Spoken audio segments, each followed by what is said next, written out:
melambangkan supaya kita jangan menjadi seorang yang pemalas. Di pintu atau di tingkap itu nama ukirannya si kambang mani, bunga yang indah. Ini melambangkan supaya melambangkan sifat keramah tamahan. Ya.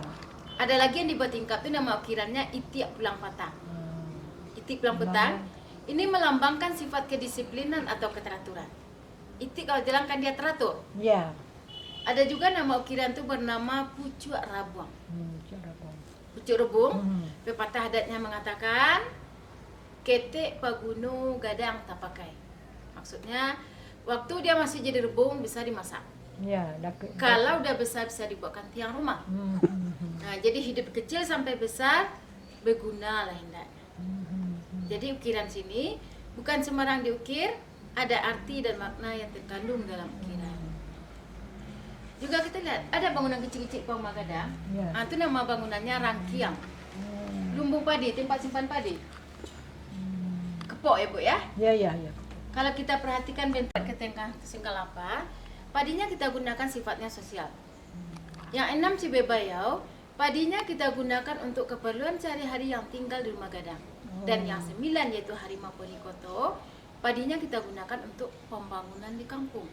Jadi sudah ada stoknya asing-asing. Artinya, misalnya, seandainya terjadi kebakaran rumah gadang, orang rumah gadang nggak akan kelaparan. Ya. Padi bisa diselamatkan. Itu makanya jauh dari rumah gadang. Jadi Hartani di Minangkabau ini hartani jatuh kepada anak perempuan. Nah, sebenarnya di Minangkabau ini hartani tak selalu anak perempuan yang dapat, anak lelaki juga dapat. Itu makanya harta di sini dibagi dua. Ada yang dikatakan harta pusaka tinggi dan harta pusaka rendah. Kalau yang dikatakan harta pusaka tinggi itu harta misalnya nenek moyang kita menukar satu sawah dan ladang buatkan rumah gadang, itu kita dapatnya bersama-sama, bergotong royong. Ini jatuhnya tetap turun-temurun untuk yang perempuan. Anak lelaki tak dapat. Harta pusaka tinggi ini sifatnya bukan memiliki, tapi cuman hak pakai. Harta ini tak boleh dijual, cuman boleh digadaikan. Dan syarat menggadai pun sangat ketat sekali. Pertama misalnya, rumah gadang katirisan. Rumah gadang kita ni dah rusak, biar untuk memperbaiki tak ada, baru harta ni boleh digadaikan. Yang kedua yaitu mayit tak bujur dalam rumah. Ada kematian, biaya penyelenggarannya tak ada, baru boleh digadaikan. Dan yang ketiga yaitu gadi gadang alun balaki. Ada perempuan yang sudah cukup umur untuk berumah tangga, biaya pernikahannya tak ada, baru harta ni boleh digadaikan. Jadi harta pusaka tinggi ini adalah harta sebagai jaminan kehidupan bagi yang perempuan. Misalnya, seandainya suaminya meninggal atau suaminya nikah lagi, dia tak akan canggung ditinggal karena ada jaminan kehidupan bagi yang perempuan. Seandainya dia tak punya rumah, dia berhak tinggal di rumah gadang ni walaupun itu milik bersama. Tak punya pekerjaan bisa jadi petani atau peladang di harta warisan. Jadi lebih melindungi kaum perempuan. Dan yang kedua yaitu harta pusaka rendah. Kalau yang dikatakan harta pusaka rendah, itu harta pencarian dari kedua orang tua. Ini pembagiannya tetap menurut hukum faraid. Anak lelaki lebih banyak dapat anak perempuan. Sama lah juga yang macam Ya. Tetapi lelaki di Minangkabau ini dia tak terlalu mengharapkan harta tersebut. Karena apa? Umur 10 tahun dah diajarkan berdikari. Sudah tidur di surau. Nanti besar disuruh merantau. Karena ada pepatah adat yang mengatakan karatau madang dahulu babuah baguna balu. Karantau bujang dahulu di kampuang baguna balu. Disuruh lelaki ini merantau untuk mencari bekal hidupnya nanti. Biasanya harta pemberian dari orang tuanya tersebut diberikan kepada saudara perempuannya. Nah, misalnya seandainya dari ditanamkan rasa ingin memiliki harta warisan tersebut kepada seorang lelaki, nanti anak lelaki ini jadi pemalas. Untuk apa dia kerja keras sementara harta warisan orang tuanya banyak.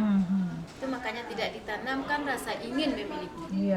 Seandainya dia tak berhasil, saudara perempuan yang kembali. Nah, jadi sistem kekerabatan di sini sangat erat sekali. Jadi sebenarnya di sini bukan perempuan yang tinggi kan tak, tapi tujuannya sangat melindungi kaum perempuan.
parkir mobil. Bagi rombongan yang masih berada di sekitar area Taman Jalan ini, dari rombongan siswa-siswi SMP Asia Padang untuk segera menuju parkir mobil yang berada di depan kantor DPRD Kota Bukit Tinggi. Bagi rombongan yang masih berada di sekitar area Taman Jalan ini, dari SMP Asia Padang untuk segera menuju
Dari dah. Foto rencana apa? Iya. Mata sudah di lubang. Baru belajar dah cantik macam ni. Iya, hebatnya. Ya? Hebat ya. Dah hebat ni. Kalau baru belajar dah jadi macam ni. Itu contoh.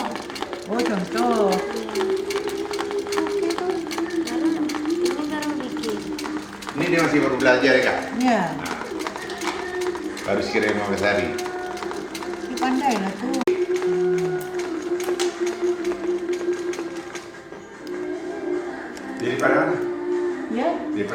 Kuala Lumpur. Oh, Bandar Gelobor tu kan. Ni bang. Ibu je lah pakai terus kain salat, kain sembayang je lah beli. Biar bisa pakai setiap waktu salat. Beli semalam beda lagi sulamnya sini ibu. Ini berapa nih? Kalau rupiahnya itu 2 juta. Kalau di Indonesia 630. Kalau kita muda dia kalau tak salah.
ini dapurnya sebagai dapur itu.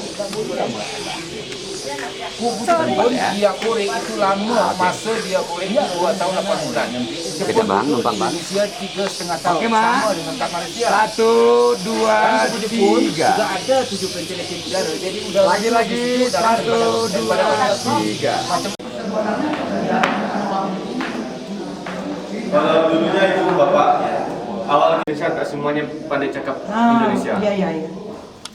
Makanya Bapak Ibu, lubang Jepun selama digali tak ada yang tahu. Orang Bukit Tinggi tak ada yang tahu. Lubang Jepun baru dijumpa di tahun 46, 1 tahun setelah Indonesia merdeka. Itu pun jumpanya masa itu secara tak sengaja. Ini jadi sejarah dari Bang. Ini ada tangga 132 tangga sampai labu ujung aja. Nanti datang. Ini makcik ya pakcik, ini bentuk ori dari tanah kubu Jepun. Lubang ini digali oleh buruh paksa. Masa itu mereka gali tak ada pakai mesin, cuma alat manual saja, macam cangkul, linggis dan pahat. Mereka kerja di sini siang dan malam. Konon kabarnya cuma dikasih makan 1 kali dalam sehari, itu pun berbentuk nasi bubur. Bagi mereka sakit, membangkang tak kuat lagi kerja, makanya di sini ada penjara di bawah tanah, ada dapur penyiksaan, juga ada lubang pembuang mayat. Okey. Jalan.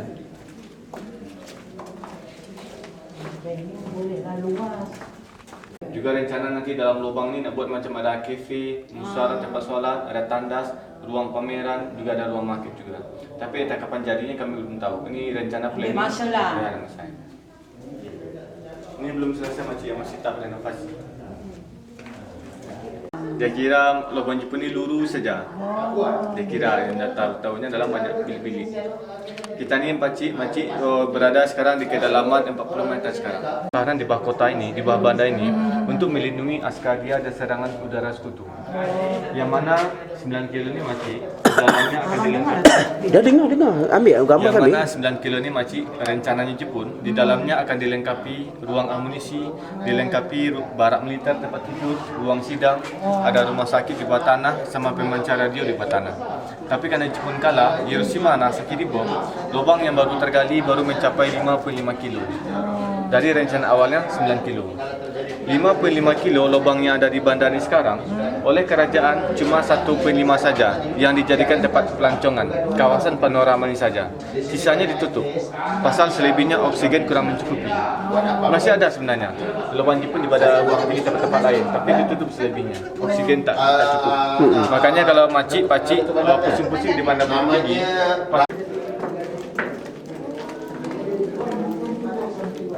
Tu yang ada terang tu dah sampai luar. itu bukan, itu ke jurang, ke lembah. Dibuat di masa zaman Belanda tu hancur untuk guncang gempa. 2011 direnovasi oleh kerajaan, dibuat tangga baru dari batu, dindingnya dibuat macam tembok Cina. Makanya orang cakap tembok Cinanya Bukit Tinggi. Ya. Jadi sekarang tempat pelancongan sekarang. Jadi sejarah lah Dari ni. sejarah ya. 315 tangga.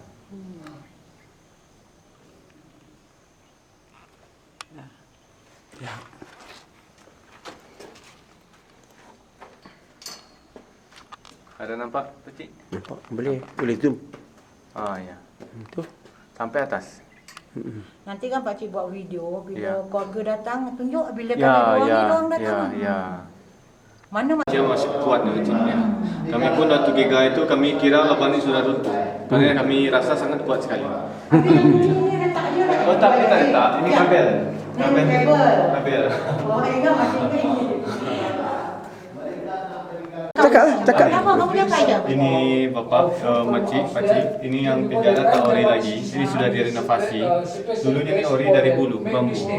Kalau penjara ada di dalam, lebih kurang 20 meter lagi. Dalam dia lagi. Ya, dalam lagi. Lurus nanti patah ke kanan. Tapi sekarang ditutup sama pasir ini, disengajakan. Karena penjara ini pernah digunakan dulu sebagai makam atau kuburan massal, kuburan ramai-ramai. Tahu? Maksudnya ini makcik, waktu lubang ini dijumpa oleh penduduk di tahun 46, paling banyak dijumpa di sini dulu kerangka-kerangka buruh paksa. Jadi karena tak tahu agama, apa orang-orang ini Muslim atau non-Muslim, dikuburkan dalam penjara ini di tahun 46. Sampai tahun 84, awal lubang ini direnovasi oleh kerajaan, semua makam di dalam dipindahkan lagi ke atas. Sekarang kosong, tak ada makam lagi. Kenapa sekarang masih ditutup? Kenapa pelancong tak boleh masuk? Pasal yang masuk ke sini banyak budak-budak kecil yang masuk. Kalau dia masuk ke dalam nanti takut terjadi hal-hal yang tak diinginkan. Makanya disengajakan ditutup oleh kerajaan. Ini dapur. Dulunya orinya dari bambu juga, bulu. Kalau size-nya modelnya memang macam ini.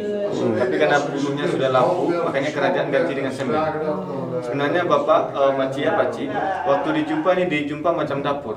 Tapi sebenarnya satu pun aktivitas memasak tak dijumpa. Kalau dapur biasanya ada pasti tungku, dikasih sap malam tak ada.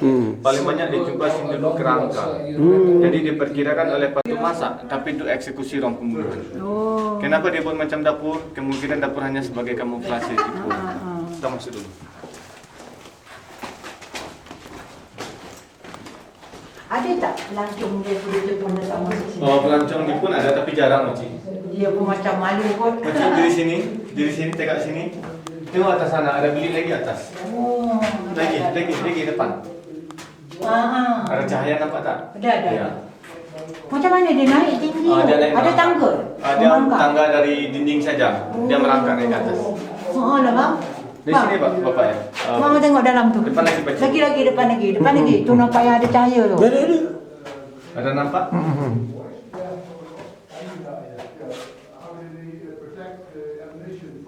Ini dia buat lubang apa? Ini dulunya Makcik, dulunya lubang ini besar, sama besar yang di atas. 2 Hmm. meter ini miring, di bawahnya ada macam sumur, langsung tembusnya ke sungai. Oh. Waktu dijumpa dalam lubang ini dijumpa kerangka, diperkirakan kemungkinan ini yang digunakan dulu sebagai lubang pembuang mayatnya.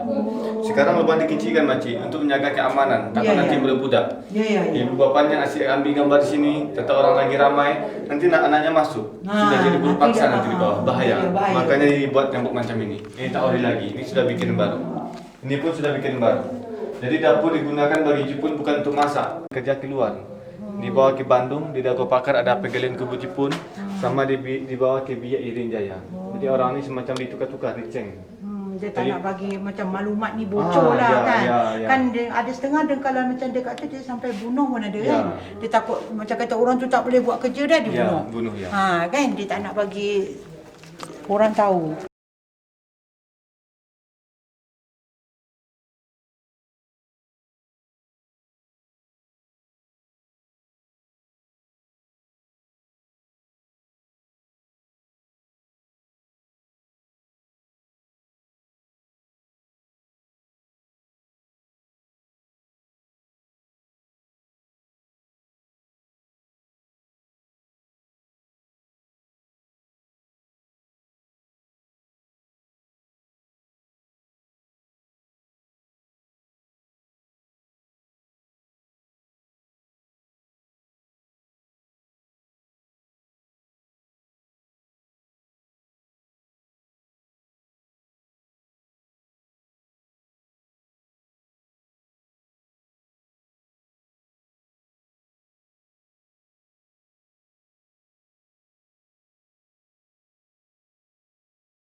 kapal kan?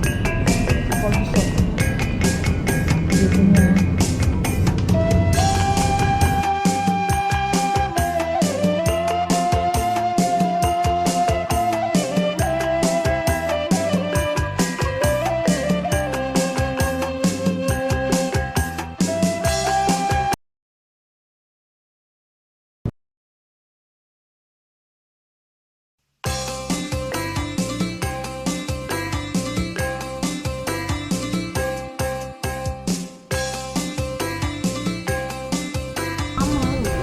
Sejarah. Ni kapal ni. Tengok dekat tengah bandar Kapal ada kapal. nelayan. Kapal nelayan nak pergi Pulau Mentawai, ada Mak Saleh yang nampak dekat flat tu kan. Dia naik kapal ni nak pergi Mentawai. Dia nak cari ombak besar. Siti Nurbaya yang kahwin paksa sama orang tua.